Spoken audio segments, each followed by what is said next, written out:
So listen, I never take lightly you taking time out of the middle of your day to join me live for our travel CEO session. So for those of you that don't know who I am, my name is Sunday Gardner, and I help travel advisors build profitable and premium businesses that pay them what they're worth. If you're new here, welcome. This isn't going to be your typical industry type of session where I'm going to bore you with, don't get me wrong, supplier training and stuff that's going to talk all about supplier updates and destination features. We are here to break the rules, break industry rules, challenge outdated pricing models, and build a business and businesses for you that actually allow you to make money. So today what I'm going to tell you is that we are going to focus on the thing that is draining your bank account and potentially your energy with discount clients. So how many of you guys are actually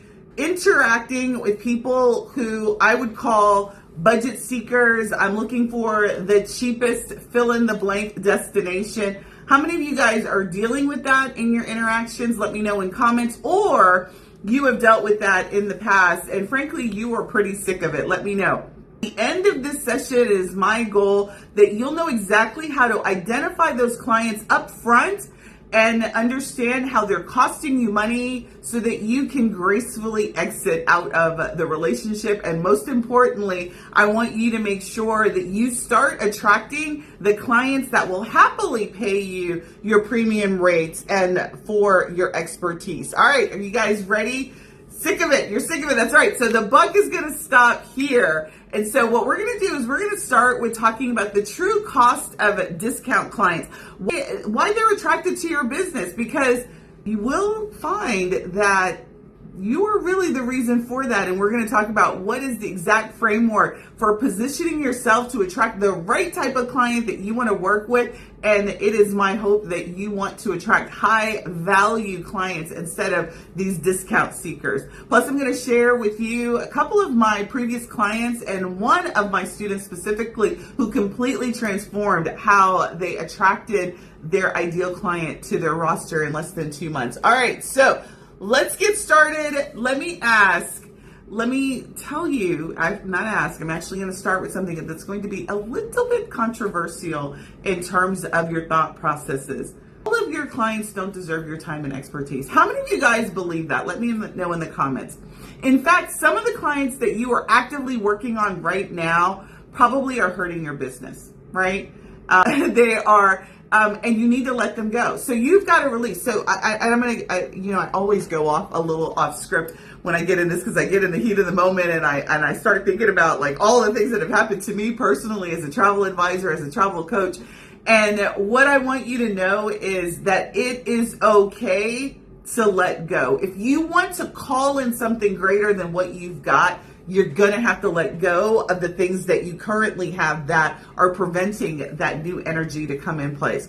But what I want you to know is that this probably goes against what the industry is telling you. Sort of industry knowledge is that everyone is not your client. And that even though we are built around customer service and growing our business, I want you to hear me out here. Not everybody deserves to work with you. Not everybody deserves your genius, and in some cases, no matter what they say or what they want and what your desire to service them may be, they don't all deserve to work with you. But there is no such thing in my mind as a discount client. Say that again. There's no such thing as a discount client. They're only those advisors who create discount seeking behavior through their positioning and processes. And I'm going to let that sink in just a little bit, because it's not their fault that you allow yourself to work with them. It's your fault. And so I don't want this to be a blame game, but I want it to be really a wake-up call that you are in control. And I know that this is sort of a bold concept. I want to breathe for a second, because I talk a little bit fast. I get really excited for these sessions.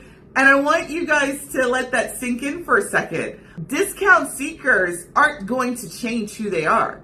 they're not going to magically be convinced to be something other than who they are. What you need to do is stop working with those people who aren't the type of people that you want to work with. Does that like click for everyone? By the end of today's session, I want you to know exactly what you may be inadvertently doing to attract these people to you, and focus on that. These people that focus on price instead of value. We want to change how we're showing up, the words, the language, the things that our site, everything that is about our business, so that we aren't inadvertently attracting discount seekers or shoppers or quote shoppers, people who are wanting to utilize your services for free and not get and not, open up the pocketbook, so to speak. So we want to do that. So every time you take on a discount seeker, right, as a person who is a discount, and you know them, first of all, do you even know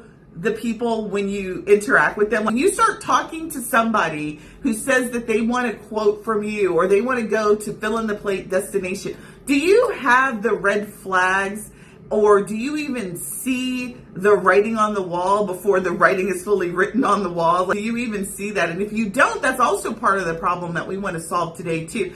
Let me ask you this before we continue. How many of you guys feel like you can tell before they even start if a person is a discount seeker or not? How many of you feel like you can unequivocally tell if somebody is a discount seeker? Yes, you can tell. Dottie, I love it. Yes.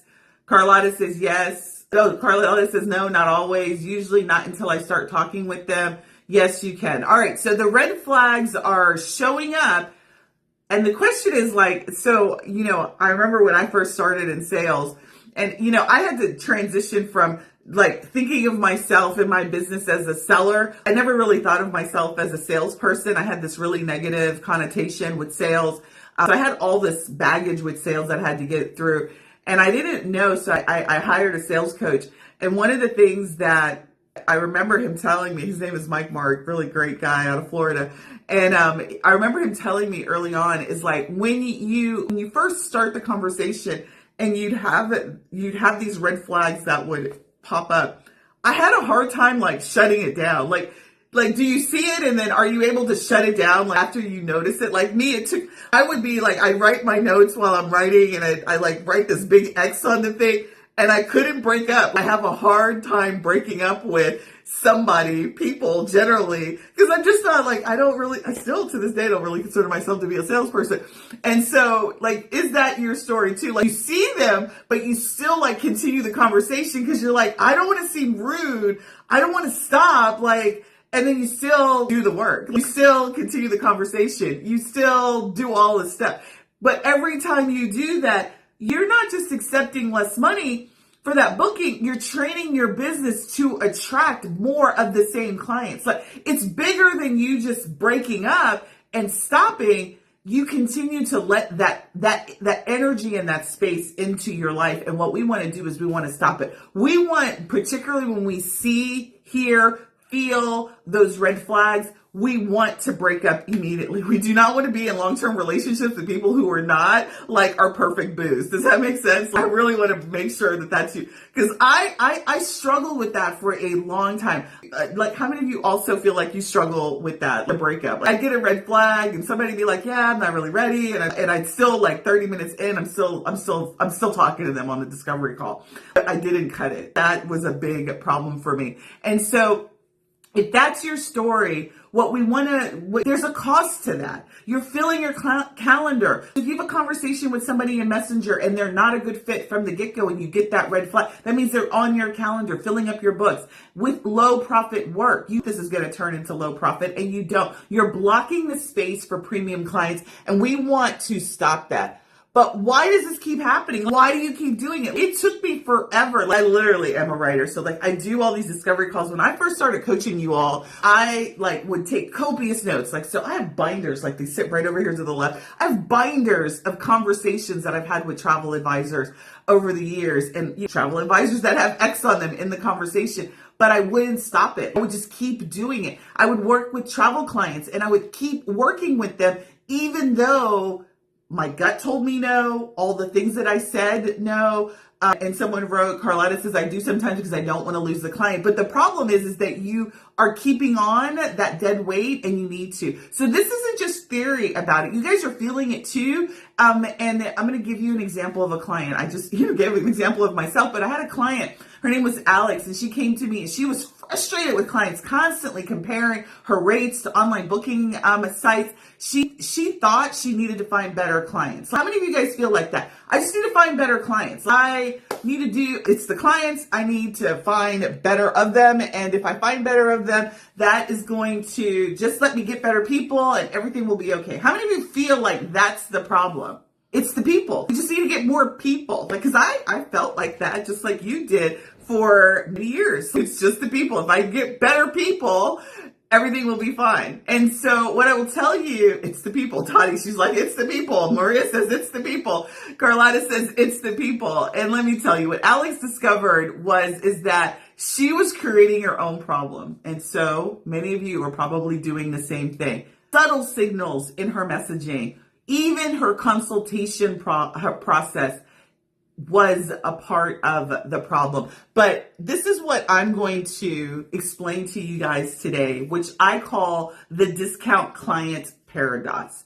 She was able to turn this around in about 2 months after working with me. The real problem isn't the people, because they exist. They're not going to go away. The problem is that your current approach to attracting and creating them is what we need to change, right? The way that you bring in people into your world and how you interact with them is what we need to change. So until you stop and recognize that you're contributing to the cycle of this attraction, you'll keep working twice as hard for half the money while watching other advisors book high ticket trips with clients who never ask for discounts. So let's do our first poll, and I think I have it ready. So the first poll is, what percentage of your clients ask for discounts or price matching? End the poll now. All right, we got right at 70%. 10 to 25% of you all are, let me share the results so you guys can see that. 10 to 25% over 33% of you all said 10 to 25% of the clients that you guys are working with are asking for discounts. The very close second is 26 to 50% of the people that you are working with are asking for discounts or price matching. If that is your reality, we need to change that. We need to absolutely change that. And so here's an example of how I've worked with the client. Her name is Michelle. She was working about 15 hours. So last week we talked about how many hours are you working to make your money? So she was working about 15 hours designing, a trip. And so the trip that the example I'm going to talk to you about is she was doing a 10-day getaway to Italy. And so this is kind of the setup for her.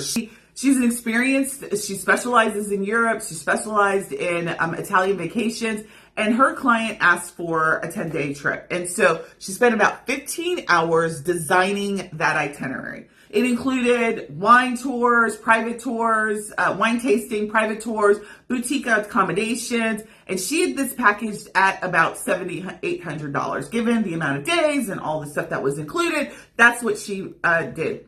Her client comes back to her and says, can you find something cheaper? I saw a similar package online for $5,500. And based on what you guys just told me, a majority of you all are experiencing the same thing. Client comes back to her and says, oh, I found a package for $5,500. So what Michelle did is she spent an additional 8 hours revising and cutting the cost and trying to get under the quote, or at least reducing her price. And she ultimately reduced her price to about $6,200. Now, the kicker is that not only did she spend an additional 8 hours doing that, her commission was now only at about $700.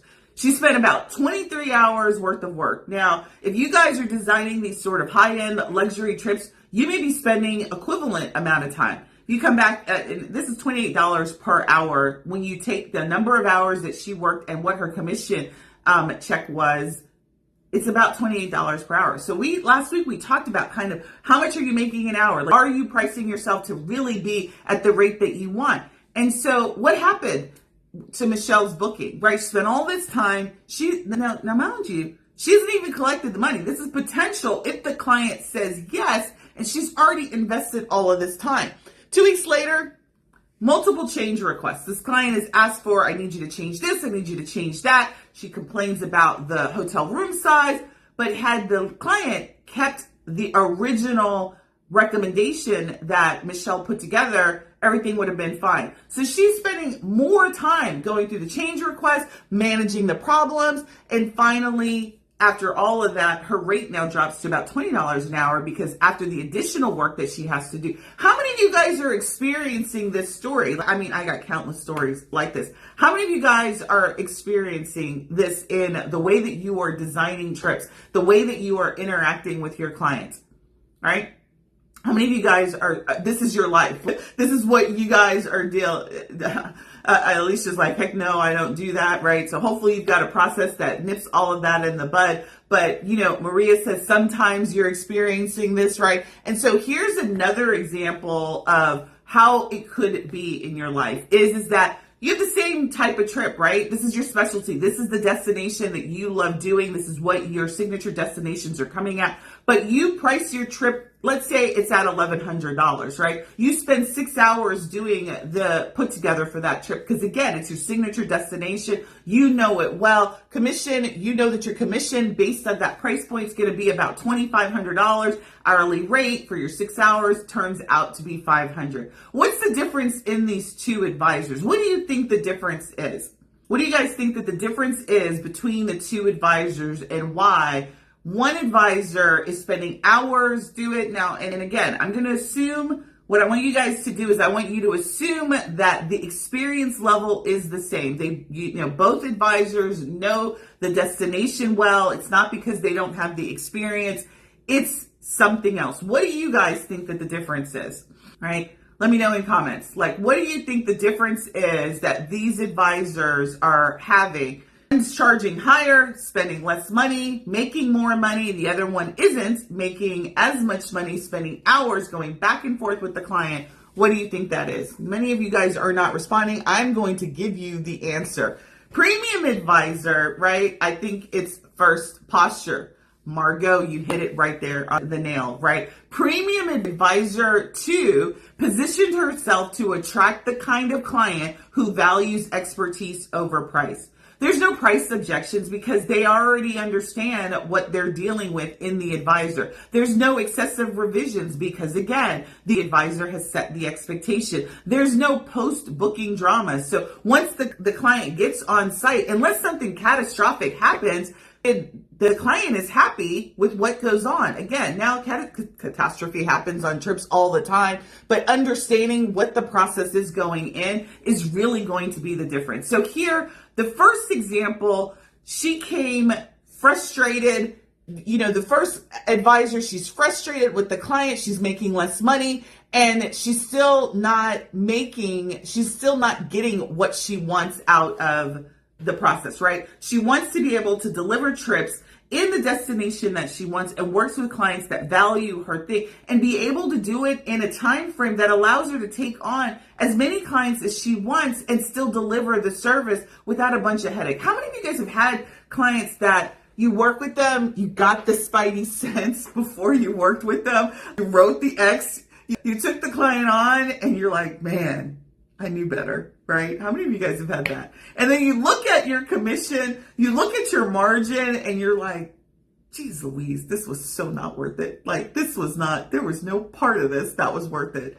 It has happened to me on many occasions, and I'm going to tell you every single time it happens to me, I call it the Holy Ghost. The Spirit in me has told me, don't do it. Don't do it. And I ignore it because of the very same reason somebody just wrote, I didn't want to lose the client. So I end up spending all this extra time that I didn't get paid for working with the client that wasn't my ideal client, hemming up my time, my energy, and frankly, the spirit, and when I say energy, I'm talking about the good spirit because it takes a lot out of you to work with bad clients, right? Particularly when you have a frown on your face, when you're not charging, and there's a smile on the charge that you do. Does that make sense? Like, I want you guys to see that there's so much at stake with you continuing to work with these type of clients. So here's the reality. Most industry experts won't tell you discount clients aren't just paying you less, they're costing you more.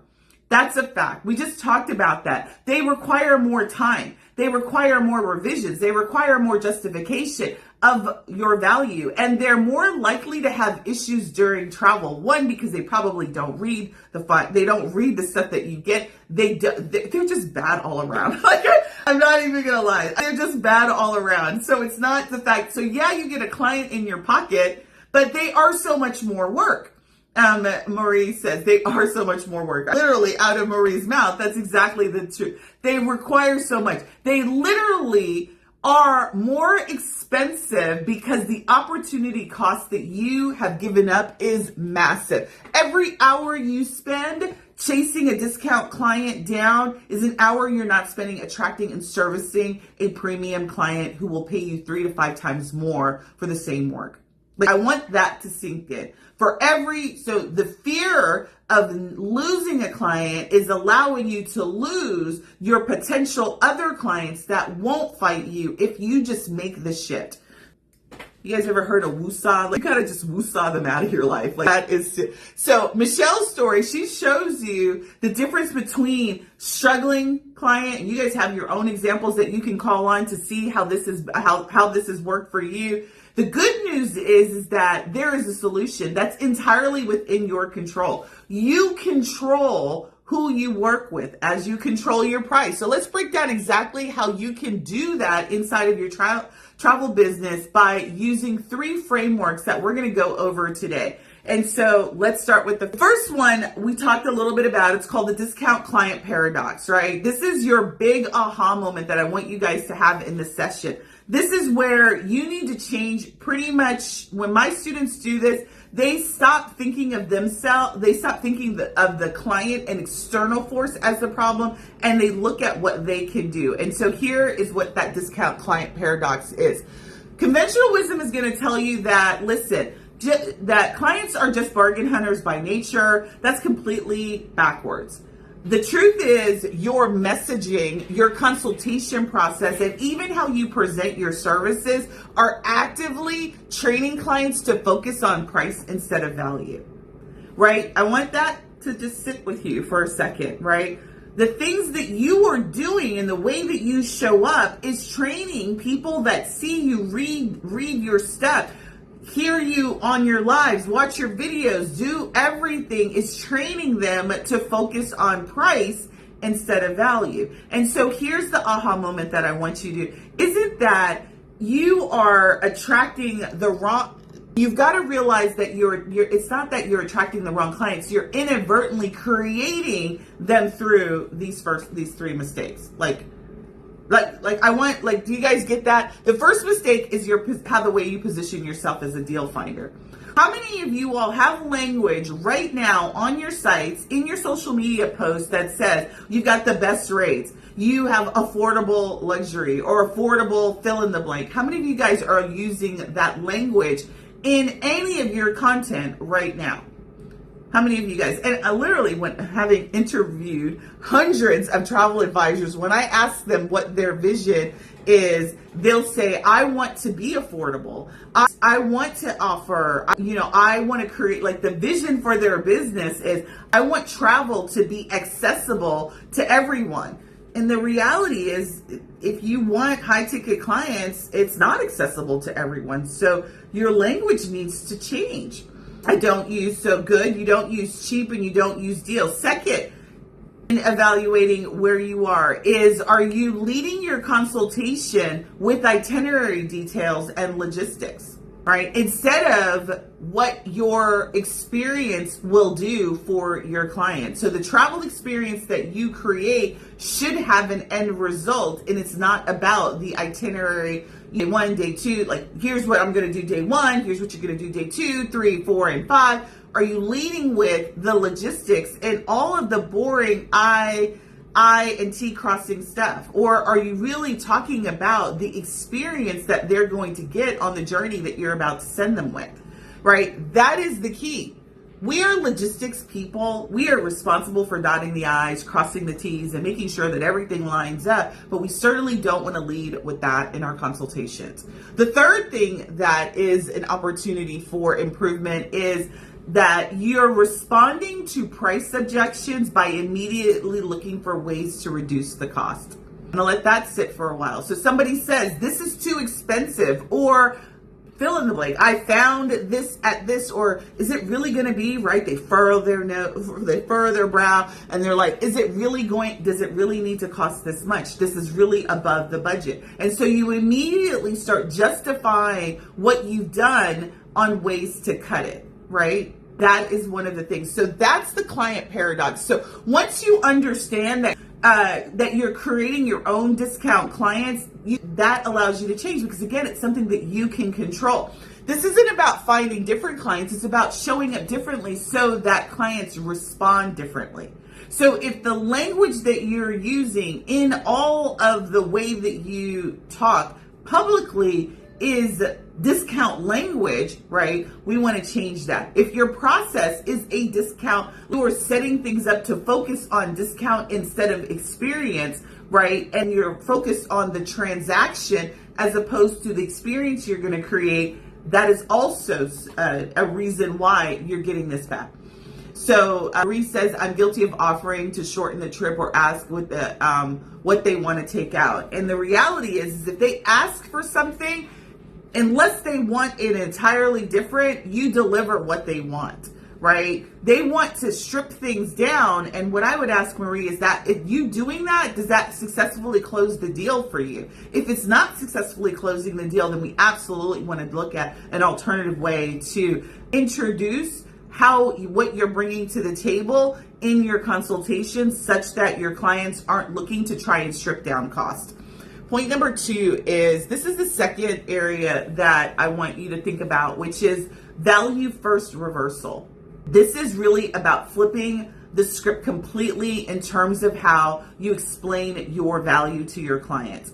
It's about changing when and how you establish the value in the first place. So from the first interaction with you, there should be no question about what it is that they're going to get, right? You aren't handling a transaction, because frankly, if they needed a transaction, they could let their fingers do the walking on Google, ChatGPT, Expedia.com, go to the hotel themselves. There's all of these other places where transactions occur, and it shouldn't be with you. And you should not be positioning yourself to facilitate only transactions, right? And if you are, that also puts you at a disadvantage for high ticket sales. Does that make sense? Right? So what I call this is the value first reversal. And so here's how it works. When you meet with somebody, the first thing you ask is, where do you want to go? You throw together an itinerary, you present the price, and you spend forever justifying why it costs what it does, right? That's the typical familiar kind of flow for you all. Is that typical for you all? Where do you want to go? Maybe you've got a form and you're asking them, where do you want to go? What's your budget? What kind of stuff do you want to do? Like, you guys feel like, is that familiar to you? Yeah? Yes? Perfect. So this is also training your clients to focus on price. Because by the time you get to value, it's the afterthought. It isn't the first thought, right? It isn't the first, what are you going to do for me, and how you position them to address the reason why they're going on the trip, and how you can uniquely help them better than anything that they could do themselves, and frankly, or any other advisor that they would work in the space, right? So we want to lead with value. So by the time you get to the value conversation, they're already thinking about their budget, right? You want to flip that. You want them thinking about, oh my God, that's what I want out of life. I want these things. I want this type of experience. Money is not the issue, because frankly, travel is a luxury in and of itself. Unless it's a business trip, people go on vacation, not because, if you ask me, I think everybody has to travel, but really, right? You got to breathe air. You got to drink water, right? You got to eat food. Do you gotta travel? It's a decision. It's not a necessity. I'm absolutely the wrong person to say that travel's not a necessity, because I do think travel is a necessity. But you understand what I'm saying? We don't want to position it as like, here you can have it and anybody can have all these amazing experiences. I'm going to create this wonderful experience on pennies on a dollar. No, you want this transformational travel experience that's a legacy reminder for your family, right? This is the best girl trips that your girls, and they'll be talking about this for years. That comes at a cost, right? And it's your responsibility to let people know that this is, amazingness is not free, right? Don't ask anybody. So here's how you flip the script. I'm going to give you 3 steps on how to do that. Ask questions that reveal if they value experiences over price, right? Lead with those questions in your discovery call, right? Where do you want to go? So instead of saying, where do you want to go? What's been your most memorable travel experience so far?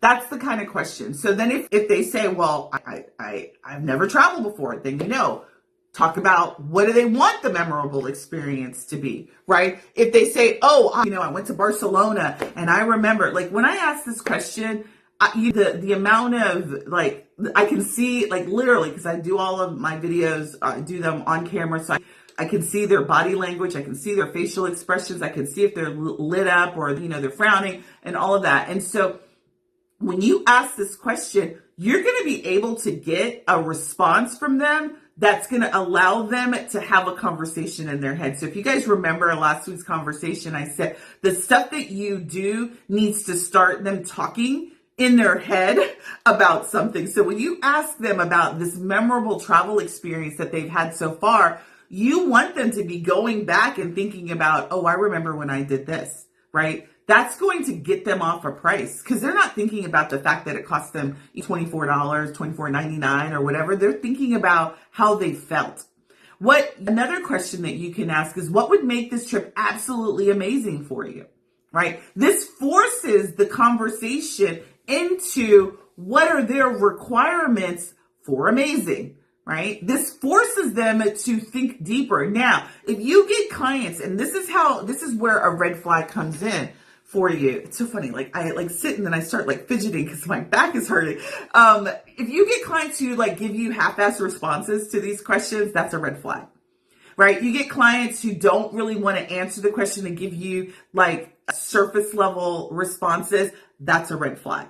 All right. When I get people who aren't willing to engage in a conversation with me, that tells me that they're most likely going to be difficult to work with, because they're not going to give me requirements. They have all these expectations in their head and they're not able to articulate. So how can I design a trip? How can I fulfill requirements if you can't even articulate them?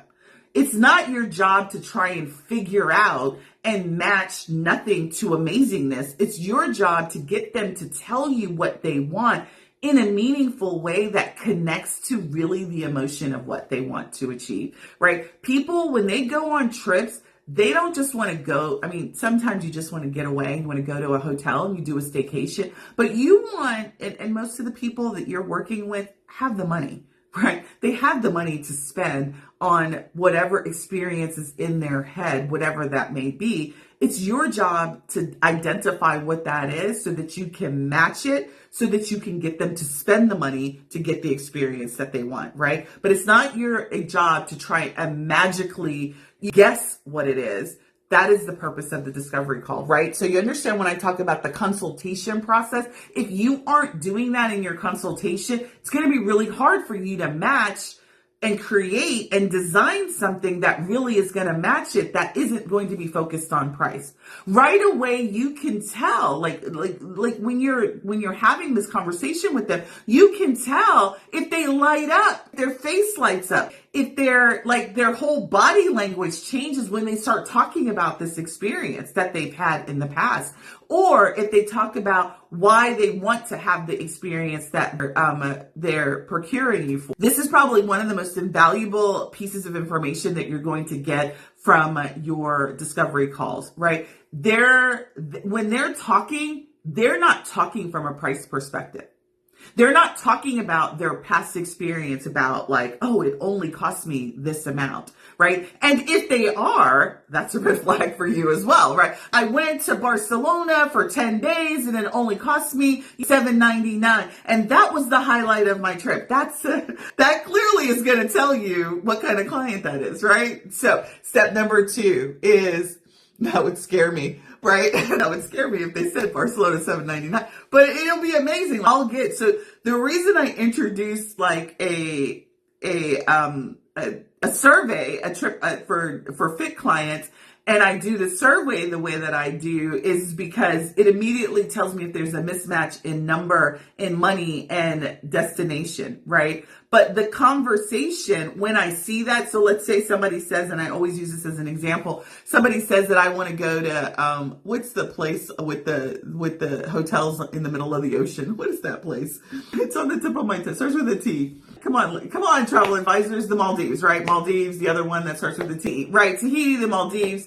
And somebody says, I want to go to Tahiti and I only have a budget of like $2,000 per person. I've had people like put on their thing, I want to go to Tahiti and I want to spend $3,000. Hell, the flight alone is $3,000. So when I have that conversation with them, it starts off with, what is the kind of experience that you want, right? And I already know that there's a mismatch between the experience and what they're willing to spend. So I already know the airfare alone is $2,000, right? So the way that I evaluate the results of the trip request is evaluating, are these guys budget shoppers or not, right? So when I'm having the conversation, we're having these kinds of money conversations.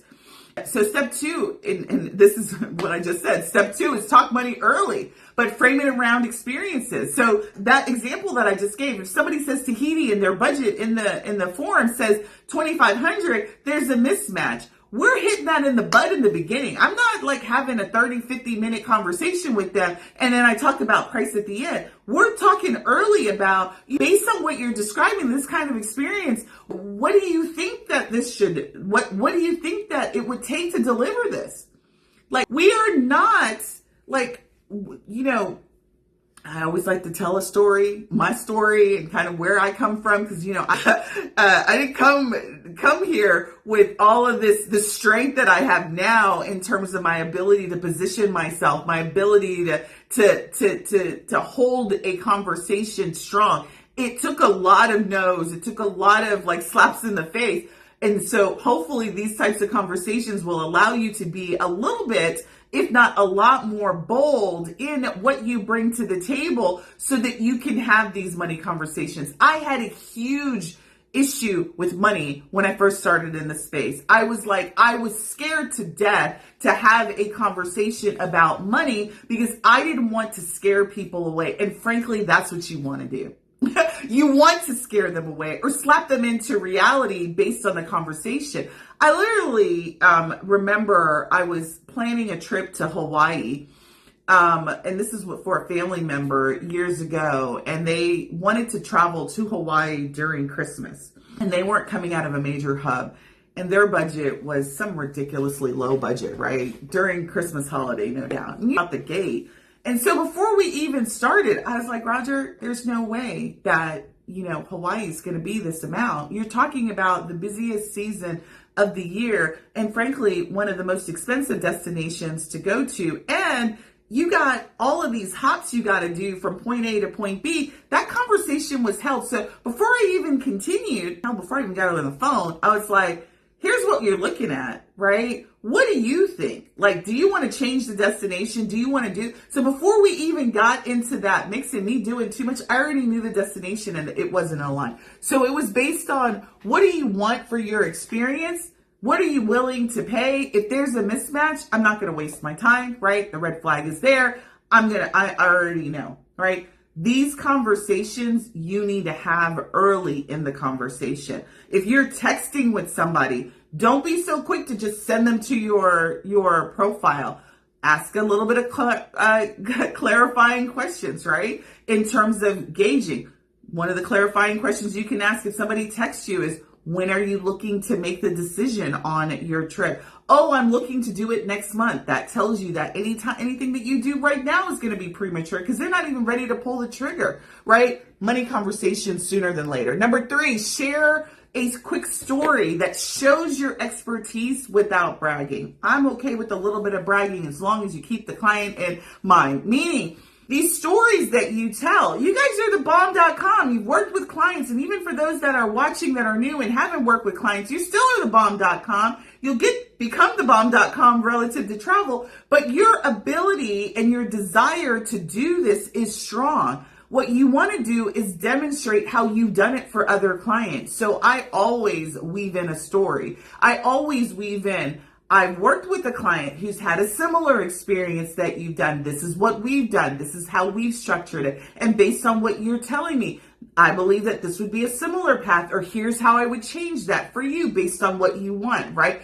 When you know what you're describing, when you tell somebody that you know and you can relate to what they're describing and you've already handled a scenario like this, it immediately positions you as an authority. And that's what you want in these calls. That's what you want in these conversations with people is that they want to hear and see that you know your stuff. Does that make sense? And so what I know about travel advisors is they are not braggers. Like, you guys like to get the requirements and then like go away in your hole and then like design these amazing things and go, ha, ta-da, here it is. Like, don't you like it? Swipe your credit card and do that, right? And so the reality is, before you get there, before you even get to letting your fingers do the walking, you let your mouth do the talking about how amazing you are in the ability to deliver what they want based on the experiences that you've had with other clients and how you can bridge that for them.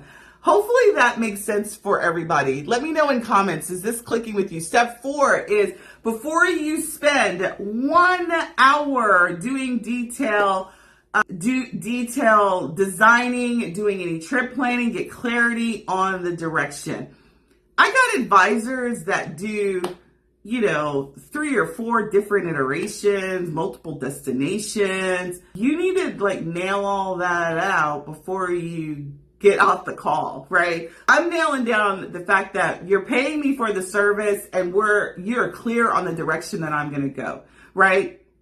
I'm seeing 2 ways. I'm going to let them say, here's 2 ways that we can approach this, right? And I want you to make a decision. I want a decision made by the end of the call, because I'm not going to go do 2, 3 different, hours worth of work on 2 or 3 different iterations of designs for somebody, right? I want to know, what did you decide? And if a person can't decide, that's a red flag as well. I'm going to give you a quick little example of indecision and how it costs you, right? So I remember when I was early in my career, this is when I first started charging. I charged $50, and I had it was a friend of a friend, and she wanted to do a wedding destination. And I was armpit sweating. I was like, $50. I was like, by golly, I'm charging for my services.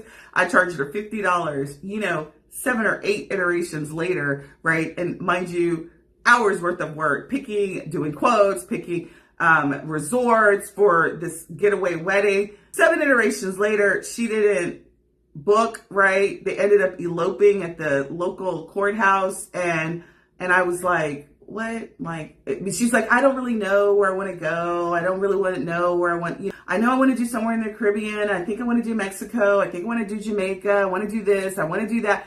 And I didn't force a decision.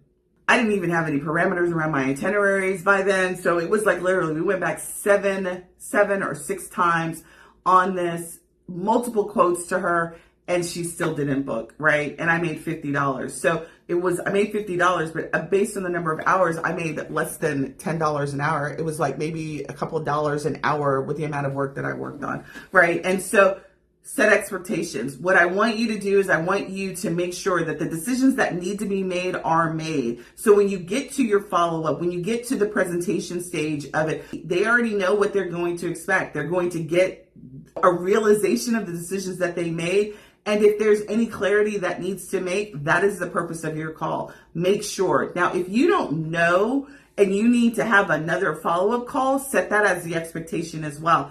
Do not get in the habit of leaving things open-ended on your calls, all right? And so I've got clients that specifically that have used this approach, and then what has happened is that like this big aha moment is coming, is that clients, once you do this and you set the expectation up front in the call, you force the decisions to be made as early as possible, your clients stop coming back questioning your prices.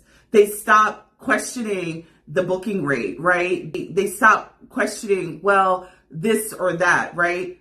The problem is set it up front. Now, my background is in IT. My background is in requirements gathering. I can do this in the back of my hand, but my background is that. But when I applied it I didn't think to apply this to the way that I handle my discovery process.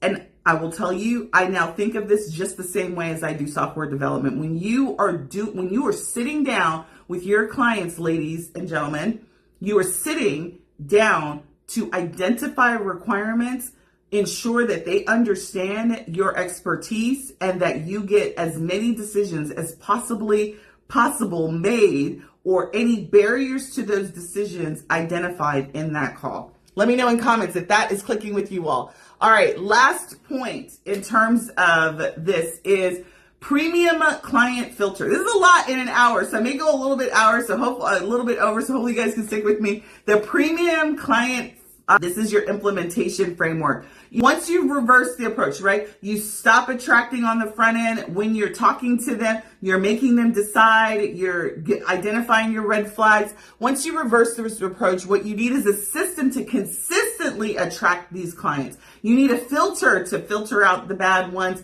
and make sure that you're able to get the great ones here. So what you've got to have, number one, is create a pre-qualification process. How many of you all have that? Naturally deters price-focused clients. That's what we want. So this is called a premium client filter. First part of this filter is a qualification process that naturally deters price-focused clients. This isn't about being exclusive only, although I do like having a sense of exclusivity here, but this is about being clear. On your website, on your inquiry form, your language needs to have, our signature journey typically begins with X dollars. So whatever that average ticket price that you need to be clear on your site about that. Like there should be no ambiguity there. There should be nothing there that like people are like, well, I really want a $500 trip, but I see her site says $3,500. If that is what your average ticket price, your site needs to reflect that. You need to include that you have a comprehensive planning process. This one line immediately will filter out people who are not aligned with that value, right? I'm not sharing anything. I think somebody asked that. I'm just talking to you all. So there's not anything sharing. I've got notes that I'm just making sure that I do not forget my points. So language on your, frankly, on your website, on any place that you talk about your services,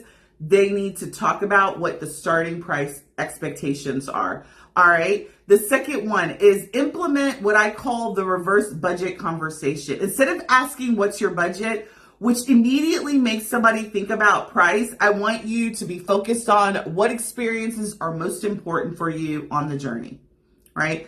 Make that to be an open-ended question. So budget is important, but I want you to understand what are the experiences. So budget should be at the end. Lead with experiences on your form, on your site, whatever. And then I want you, when you're talking to your people, is when you traveled at this level before, what was the investment range that felt appropriate, right? Put the onus on them to connect experience to the dollar. Maria says you don't currently have any prices, but you certainly have a price in your head. You certainly have an expectation on the type of trips that you want to sell. If you want, so this again is going to require you guys to step out on faith in terms of, again, you're not saying that this particular trip is going to be $10,000, but you can start to set the expectation on what a typical trip and what your process, what it's going to cost a person. This subtle shift that you guys make is going to really start to shift the narrative from price to experience, particularly the second one. And the last thing that we're going to talk about is this premium choice framework, which is really around presenting options. Never present just one option of price point. So when I talk about presenting option, I'm not talking about multiple destinations. I'm talking about creating a tiered option that looks similar to this, right? First one, the signature experience. That's going to be your standard value stack premium offer that's going to have fill in the blank, whatever your value stack is. That's going to be whatever the price. So let's say that that's $5,500. Then you're going to have an elevated experience that's going to be 15 to 20% higher than that. That's going to add a bit additional exclusivity. Third option is going to be the ultimate experience, which is going to be 30 to 40% higher than your mid-tier. And that is going to have high-end VIP elements to it. It's the same offer that has additional elements to it and gives people a choice. It should never be below your average ticket price. If you want to be selling pricing at X number, your 3 tiers needs to eliminate anybody who isn't at that level, right? If you want to make a certain amount, establish what that level is, and then you create a tiered based on the exclusivity of the offers that you create, a VIP, because you'll be surprised. Some percentage of the people are going to take that VIP, right? That some percentage of the people are going to take the mid-tier, and some percentage of the people are going to take the level. Again, I want you to think about your margins and how much money you want to be making on your deals. Create a structure that allows you to make as much money as possible based on the way that you present. This approach is going to eliminate the yes-no decision about price and replaces it with choice between good, better, and best. Remarkably, when I have clients do this, they're surprised by the people who take the mid and higher offer. They think, oh, everyone's just going to take the lower offer. Create the opportunity for people to buy higher end offers by doing that as a part of your process. All right, we are running out of time. I did a lot, so I'm just going to handle a couple of objections and then open it up for questions. So some of the things these are some very specific things that you guys may be feeling or I've seen in the past is, I need to build my business first. I can't afford to turn away clients. How many of you guys feel like that out there? And most of those that feel like they're the standard advice that people get is that you can't afford to take on discount clients. That's what I want you to walk away with today is if you feel like you don't have the experience, it's your responsibility to get it, because every discount client is going to block your space for a premium client. And trains your business. It trains you. It trains the business to attract price shoppers, right? So you start accepting 1, you look up, you've accepted 10. You keep yourself in this grind that allows you not to really attract high-end clients. All right, number 2 objection I typically get from people is the market is too sensitive to price, right? People in my area won't pay premium price. And so my response to this is simple. This is a limiting belief that you have. There are billions of people on Facebook every month, just on that platform alone. Your market is bigger than you think. And so that is a limitation that you've put on yourself. I often get advisors tell me too that my people, they won't pay this rate. And really, the reality is that you feel some kind of way about what you're willing to pay. That is a block that you have to get over. Get out of people's pockets. That's what I always tell my students. Get out of their pockets. Don't tell people what they are willing or not willing to pay. What your responsibility is to show up with your A game, create amazing value for people, and give people the option. If they say no, that's great. That does not mean you need to work with them. All right. And then the last one that we have time for is, last common objection is I don't want to come across as elitist or too exclusive.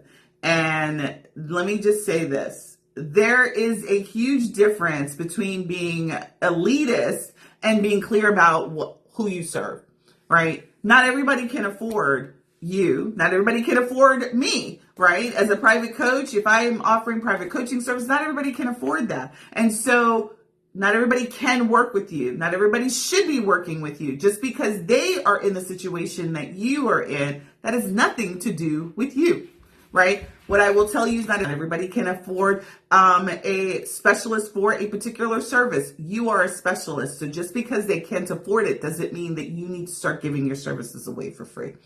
All right, I'm going to open it up for questions. And as you guys are writing your questions, I'm going to answer some questions that are typical questions that I get when we have these conversations. If you have any questions that you want, I will take them on. I'll probably go about 5 minutes over. So if you guys like to hang with me, I'll take on these questions. One of the major questions that I get is how do I transition, right, from existing discount clients to high-end clients without burning any bridges? That's a common question that I get from advisors. And this is really about you creating an evolution of professionalism and creating an evolution of your business. So the idea is that you don't want to just cut everybody cold turkey. What I want you to do is start with announcing your changes in your business. Share a post share that your business model is evolving to provide more specialized services, and then introduce your new structure. You're moving forward. I'm implementing a new service model that includes premium X service, right? You want to make sure that you give opportunities for people who are already in your existing market to opt in into these services. It doesn't mean that they will all take it, but some portion of the people that you have may. If you find nobody does, then it's probably a clear indication that your market, the people that are currently in your list or currently in your group or in you, aren't the kind of clients. And that means that you need a lead gen situation that's going to get the right people. This isn't personal, right? It's professional growth. This is about your business and where you want to take it. The best clients will either evolve with you or they will respectfully bow out. And that is what you need to let them do. Number two common question that I get is, what if I'm just starting out and I need to build a portfolio before I can be selective? This is the biggest mistake that you can make, is waiting to do this. Start now. Don't start later. Start now. Making the shift in your services. If you're brand new and you don't know, start now with premium. If you know that you want to be a high ticket travel seller, start now. Starting with discount clients doesn't build a portfolio. It builds the wrong portfolio. So what you ultimately have is a bunch of repeat business that's making you low business, that's keeping you hemmed up so that you can't service the clients that you want to service. So if you want premium clients, ladies and gentlemen, you need to position them from day one. Your process needs to look like that. Your site, your language, the way you show up, everything needs to be premium. So don't start off with discounts. All right, last question I'm going to do. I don't see any questions in the chat box. Is how do I know if a potential client is a discount seeker before I invest time for them? This is why you need a qualification process. You need a pre-qualification that allows you to see the red flags. Create a consultation questionnaire that includes budget questions and expectations. So those questions that I asked or mentioned above, like, what's the experience that you looked at? Have you been on an experience like this in the past? Typically, what was that worth to you? Listen for phrases on, like, I'm flexible on everything except budget, right? I'm looking for the best deal. Pay attention to how they value your time. Right? When you do that, these are all red flags. You get somebody who shows up late to your discovery call. That's a red flag. Somebody who ghosts you on a discovery, doesn't even show up or keeps rescheduling. That's a red flag. Pay attention to those red flags. Do not, I know when you, particularly if you're like, I need this money, I need these clients, you end up allowing yourself to settle when you ignore the red flags and you push forward. I promise you, there is not one time I've pushed forward with the client that I had a red flag that I was wrong. I'm telling you, that spirit in me is never wrong, and I just ignore it. So I'm wrong for ignoring it. All right, so here's your challenge for the week. I had some more questions, but this was a really good topic. Here's your challenge for the week. So this week's challenge is I want you guys to do a premium positioning audit for your business. This is going to be a quick exercise that I want you to do. I want you to identify exactly where in your online presence you might be attracting the discount seeker, right? Instead of premium one. So here are the steps. I will also post this inside of our CEO network. So you'll want to head there to get these steps. I'll have them written out for you. But step one, I want you to pull up your website or your social media profile right now. Take a screenshot of your homepage and your Instagram and or Facebook bio. Number two, I want you to highlight any language in any of those areas, your homepage, your bio, that mention price, deals, or being affordable. Circle phrases that say best rates, affordable luxury, or budget-friendly options. Anything that you believe would attract discount seekers, right? I want you to circle that. And then number three, now I want you to identify what's missing. Do you clearly state minimum investment level? Is your unique approach obvious within 5 seconds of them seeing your bio or seeing your homepage? Does your site pre-qualify clients or invite everyone? Because frankly, we don't want everybody clicking the book now button or submit a request now. And then the last thing I want you to do is create one simple pre-qualification statement. Now that's a lot. So that's 4 steps. I'm going to post them inside of the CEU network. If you are not a part of our community, you're going to want to join, and it's onlinetravelboss.com/CEO network. And that is inside, that's our community of other travel CEO networks. I'll post this challenge here. I want you to share, if you'd like to, share your screenshot, your statement, tag my name on it, and I will give you exact feedback. That is your challenge for the week. All right. So today's session, did it resonate with you? Are you guys feeling like you are clear and ready to elevate your client base? How many of you guys are feeling empowered after today's session? Do you now know the difference between a discount seeker, what you may be doing to attract them, what you can do to change them? How are you guys feeling about that? Because really, as long as you can take control of what you can control, then you have the ability to change it, right? We can't change the mindset of everybody out there, right? A lot of advisors think, well, I just need to change the people. Let the discount seekers be the discount seekers. Let them do them, right? We need to attract the right type of people that will allow us to do us, right? And so you haven't already gotten our magnetic niche workbook and you don't know who your client is. That's a $3 workbook that really helps you start to identify who your ideal client is. You'll, awesome. Dottie says, this is awesome. This is the kind of information I need to push me forward. You are so welcome. I do. I'm very challenged. Awesome, Latoya.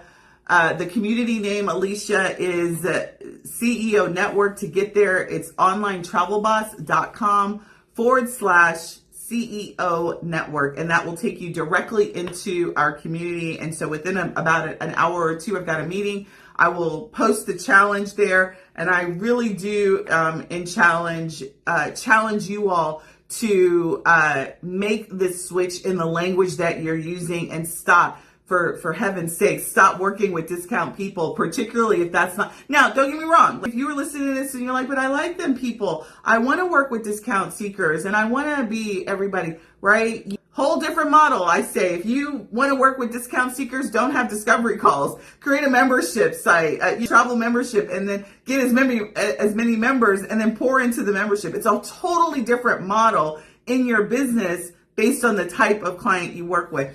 Every time I ask this question, you guys say you want to be high ticket sales. That requires a high ticket process. And so that is what we want to do. So language is a big thing. When I post the workbook, I've got a little questionnaire that you can fill out in terms of your premium positioning. I hope at the end of today's session, you walked away with, I'm in control. Like that's really the message that I wanted you guys to work with. It's you that can change the script on how you attract the people that you attract. If you change, you will see a change. And so if you don't know how to you don't know what language you should be using on your site, you don't know what client you are really working with, you may want to take advantage of the offer that we had last week where we talked about I think we've got like 3 spots left of our website projects where we are helping you create a persona for your business and then building a website around that persona that's really built to help you attract clients. If you are interested in that, type website. I will reach out to you all after this call. Type website, reach out to you via text or email based on what is on file with us. Next week, we are going to be talking about scaling without burnout, the real way to grow your travel business. We'll uncover why adding more clients often leads to less profit, and I'll show you how to build systems that let you scale your income without more hours in your day. All right, ladies, I am sorry I went over, but there was a lot to unpack today. Hopefully you guys enjoyed it. Fill out the survey. I'd love to read your comments and see how things are going. If you have any questions, join me inside of CEO Network, and I will see you all next week. Have a great day. You now know how to attract clients who value your expertise. Do you want to refine your ideal profile? Grab the Magnetic Niche Workbook and join us next week to learn how to scale without burnout. It's absolutely a game changer.